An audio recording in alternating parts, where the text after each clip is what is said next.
शरणम शरणम गच्छामि। मैं राधा रमन त्रिपाठी आज 12 अप्रैल 2025 का 201वां वीडियो लेकर आपके सामने प्रस्तुत हूँ। आज के इस वीडियो में मैं आजकल जो समस्याएं चल रही हैं मौसम से संबंधित, उसके बारे में मैं चर्चा करना चाहूँगा। 2 दिन पहले या कल ही शायद मैं भोजन वृद्धि और घर में कोई बड़ा आयोजन के समय होने वाले आंधी पानी बरसात से बचत के लिए कुछ मैंने किया था, तो वो कोई ख़ास आयोजन के लिए था। लेकिन आज मैं जो है वो एक जनरल, जैसे आज मैंने अखबार में देखा, कल शायद बहुत राज्यों में, जैसे बिहार में तो 100 से ज़्यादा लोगों की मृत्यु हो गई सिर्फ ये तेज़ हवा से, कहीं बिजली गिर गई, कहीं कुछ हो गया, इत्यादि इत्यादि। और उत्तराखंड में भी और कई राज्यों में भी, एनसीआर, दिल्ली एनसीआर में भी बहुत ज़्यादा मतलब ये नुकसान हुआ है, मतलब हानि हुई है जान माल की। तो जो व्यक्तिगत होता है वो तो होता ही है, वो आयोजन, उसके लिए तो पत्र करने के लिए परम जी बताए ही हैं। और जो इस तरह की अवस्था है, अभी 2-3 महीने तो चलेगी, गर्मियों में ज़्यादा डस्ट से भरी, तुहुल से भरी आंधी उधर नॉर्थ इंडिया में आती है, या पहाड़ों में, उत्तराखंड में, हिमाचल में इत्यादि में, तो उसके लिए पत्र करने का एक तरीका है और वाक्य है। तरीका तो सेम है, उसमें कोई अलग से नहीं है। पहला 8 वाक्य तो वैसे ही रहेगा, जैसे परमं शरणं गच्छामि, हंसं शरणं गच्छामि, अद्वैतम शरणं गच्छामि, आनंदम शरणं गच्छामि, चरणं शरणं गच्छामि। हे परम जी, मुझ पर कृपा करो। सिर झुकाकर परम जी को नमस्कार करता हूँ। मैं यहाँ थोड़ा आंख बंद कर लिया था, लेकिन इसके लिए आंख बंद करने की ज़रूरत नहीं है। कभी भी, कहीं भी, किसी समय में और किसी स्थान पर इसको 8 वाक्य बोला जा सकता है।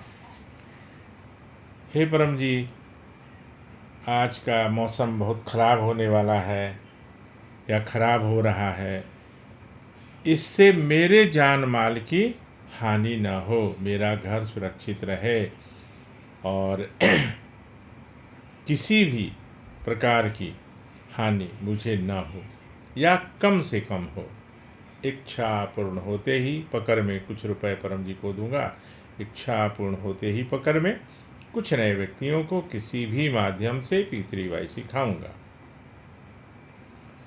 तो कम से कम हानि में सब जीरो भी होता है, मतलब कम से कम हानि में जीरो भी होता है। तो एक बार में इतने इतने लोगों की मृत्यु हो जाना और घर का घर बर्बाद हो जाना, छत उड़ जाना, तो ये जो है, जो करेंगे उनके यहाँ तो नुकसान नहीं होगा, ये पक्का है और ये मतलब श्योर है, इसमें कोई डाउट की बात नहीं है। मुझे याद है जब सूरत एक बार हम गए थे और परम जी को लेके वहाँ से निकले थे, बहुत वहाँ एक बार बाढ़ आई थी, हमको लगता है 2004 या 5 होगा। तो हम लोग आगे बढ़ते जाते थे और पीछे से पानी बढ़ता जाता था। फिर हम लोग हाईवे पे आ गए, क्योंकि सूरत तो 10-15 किलोमीटर अंदर है ना, मेन हाईवे जो है दिल्ली मुंबई वाला। तो ये सब होता है और वहाँ जो भी पत्र किए, जो पत्र करते थे, पितृवाई का प्रयोग करते थे, उनका नुकसान जीरो के बराबर हुआ।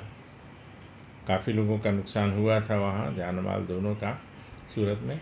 तो ये सब मेरा देखा हुआ है, या जो करते हैं उनका देखा हुआ है, उनका अनुभव किया हुआ है, तो इसमें शंका की कोई बात नहीं है। लेकिन करना पड़ेगा, करेंगे तभी उसका लाभ मिलेगा। तो आज का जो समाचार पत्र था वो बहुत सारे इस तरह की घटनाओं का वर्णन था उसमें, और काफ़ी लोगों का नुकसान हुआ, यहाँ तक कि बहुत लोगों की मृत्यु भी हो गई, जान की भी हानि हुई। तो कर लेना चाहिए तो नुकसान कम से कम होगा। एक बात और है, कई लोग कहते हैं कि पूरे गांव का नहीं हो सकता, पूरे शहर का नहीं हो सकता, तो हो सकता है। तो परम जी ने क्या कहा था कि उसके लिए 80% ऑफ पॉपुलेशन, जहाँ की जैसे गांव की आबादी है तो वहाँ के 80% लोग करेंगे तो लोगों को राहत मिल जाएगी, मतलब उनका भी नुकसान नहीं होगा। लेकिन कम से कम 80% लोगों को करना पड़ेगा। तो बाढ़ से बचत, ये जो आसमानी बिजली गिरती है ना, उसका कोई ठिकाना नहीं होता कब गिर जाएगी, और उस पर किसी का कंट्रोल भी नहीं है।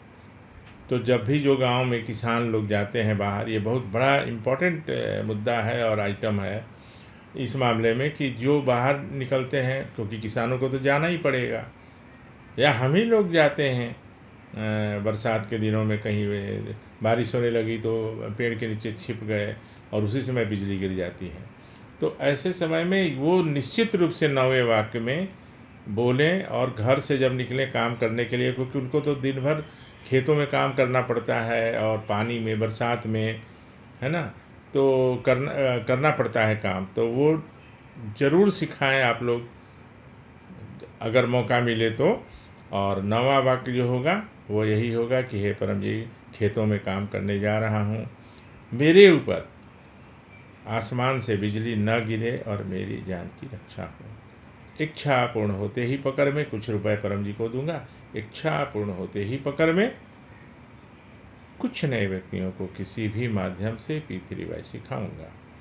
तो पहले क्या था कि ये जो कुछ व्यक्ति और कुछ रुपए, ये परम जी ने बाद में ऐड किया, इसलिए कि अब ईमानदारी से दे देना है, काम बनने के बाद तो देना है, इसमें पहले तो कुछ खर्च ही नहीं करना है। तो अपने हिसाब से काम की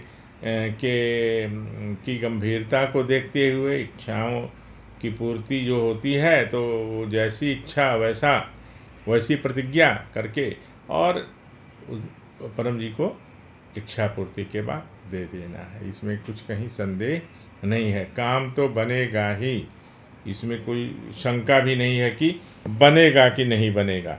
एक बड़ा हंसते हंसते परम जी बोलते थे कि पंडित का कोई उपहास नहीं कर रहा हूँ, मैं भी जाति से पंडित हूँ, ब्राह्मण हूँ, लेकिन सब कुछ करवा देंगे, हवन जाप कीर्तन सारा कुछ। उसके बाद काम अगर नहीं बना, इच्छा पूरी नहीं हुई, रोग निवारण नहीं हुआ, तो वो आएंगे और बोलेंगे कि बच्चा, बहुत अच्छे से बोलते, बच्चा तुम्हारे श्रद्धा में ही कमी थी। अरे बाबा, तो आपने पहले क्यों नहीं बताया कि तुम्हारे श्रद्धा में कमी थी, इसलिए काम नहीं बनेगा, या तुम्हारी इच्छा पूरी नहीं होगी, या तुम्हारा रोग दूर नहीं होगा। तो उसके लिए परम जी का है कि सब कुछ इच्छा पूर्ति के बाद करना है, इसलिए कोई डाउट नहीं, कोई ठगैती नहीं, बहुत सरल और बहुत अच्छा जीवन चलता है और चलता रहेगा। मेरा निवेदन है कि आप लोग इसको करिए और तब इसके लाभ का अनुभव करिए। तो सुबह में समाचार पत्र आता है, और आजकल तो टीवी तो ऐसे मैं बहुत कम देखता हूँ, समय भी नहीं मिलता है, लेकिन समाचार पत्र में, न्यूज़पेपर में काफ़ी आंधी तूफान का घटना का जिक्र था, वर्णन था, तो मैंने सोचा आज उसके लिए आप लोगों को बताऊं। आप लोग जानते हैं, और 9वां वाक्य ही सही सब है। तो अभी आपसे विदा लेता हूं, फिर कल मिलूँगा दूसरे विषय पे। चरणम शरणम गच्छामि।